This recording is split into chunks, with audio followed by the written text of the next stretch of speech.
کیا سمجھتے ہیں آج کے جو فیصلے ہیں یہ پاکستان میں چھوڑیے کہ کیا پیغام ہے، پاکستان میں چھوڑیے کہ کیا باتیں ہو رہی ہیں، چھوڑیے کہ فیلڈ مارشل کے عہدے پہ تعینات ہونے کے بعد عاصم منیر صاحب کا قد کس حد تک بڑھ گیا یا ان کی ذمہ داریاں کس حد تک بڑھ گئیں، یہ بتائیے کہ بھارت میں کتنی کھلبلی۔ بسم اللہ الرحمن الرحیم، الصلاۃ والسلام علیک یا سیدی یا رسول اللہ، الصلاۃ والسلام علیک یا سیدی یا حبیب اللہ۔ تاجدار ختم نبوت زندہ آباد، زندہ آباد۔ بات یہ ہے کہ بھارت کے اندر نا صف ماتم بچھا ہوا ہے۔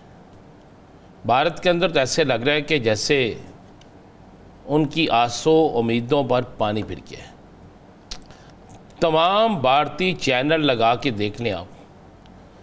تمام بھارتی حکومت کے ذمہ داران کے بیان سن لیں،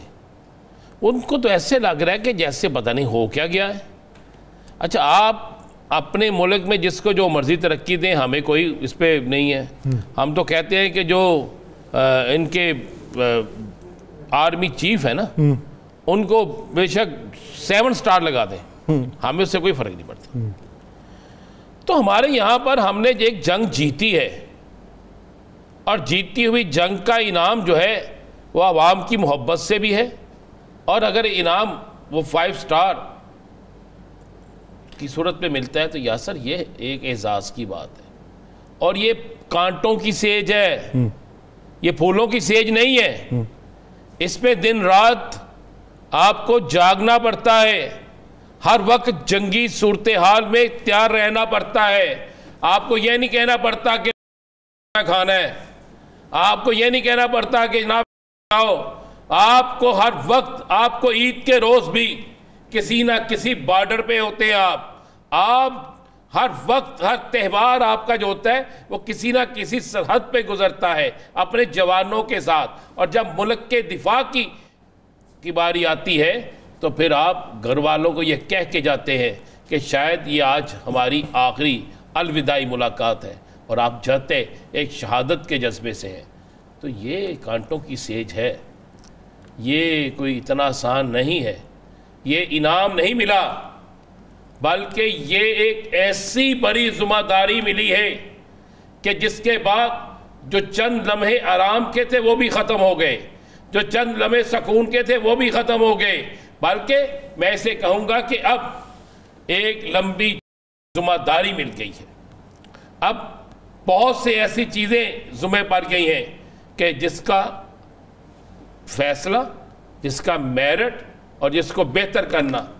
اب مزید ان کے لیے ہو گیا ہے۔ اور آج کی دیکھیں 2 بڑی خبریں ہیں یاسر۔ سب سے بڑی خبر یہ آرمی چیف صاحب والی، اس کے بعد دوسری بڑی خبر ہے عمران خان کی کہ آج عمران خان نے کہا ہے کہ ہم مذاکرات کے لیے تیار ہیں، ڈیل نہیں کریں گے۔ واضح کیا عمران خان نے ڈیل نہیں کریں گے۔ اچھا، یہ بات اگر آگے باہر کہتا محمد بوٹا، یہ بات آگے باہر کہتا فلاں، تو نہیں مانی جانی تھی۔ علیمہ خان صاحبہ نے بھی یہ بات کی، سلمان اکرم راجہ صاحب نے بھی یہ بات کی،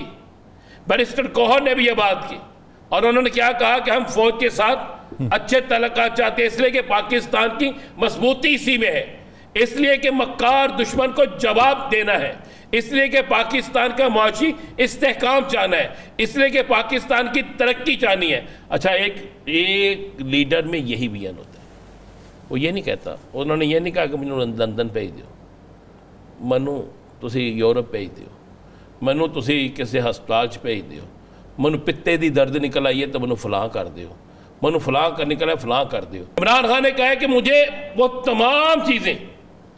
وہ تمام تکلیفیں میں بھول جاتا ہوں، لیکن میرے لیے اس وطن سے آگے کچھ نہیں ہے، اور مضبوط فوج پاکستان کے معاشی استحکام کے لیے، پاکستان کی مضبوطی کے لیے ضروری۔ دیکھیں آج کا دن بڑا اہم دن تھا، اور آج سلمان اکرم راجہ صاحب نے باہر نکل کے جو بات کی، علیمہ صاحبہ نے جو گفتگو کی، اس کے بعد بہت سی چیزیں کلیئر ہو گئی ہیں۔ اب سیاسی طور پر بھی میں سمجھتا ہوں کہ ان کے سیاسی مخالفین کو فوری چاہیے ہوگا کہ اس پر ایک کمیٹی تشکیل دیں اور اس معاملے کو آگے لے کر چلیں، اور جو قوم بنی ہوئی ہے اس قوم کے مورال کو مزید بلند کریں۔ اور آج جو پہلی خبر ہے اس سے ہمارے یہاں پہ خوشی ہے، تو ਭਾਰਤ ਜਿੱਥੇ ਜਨਾਬ ਹੋਰੀ ਬੜਾ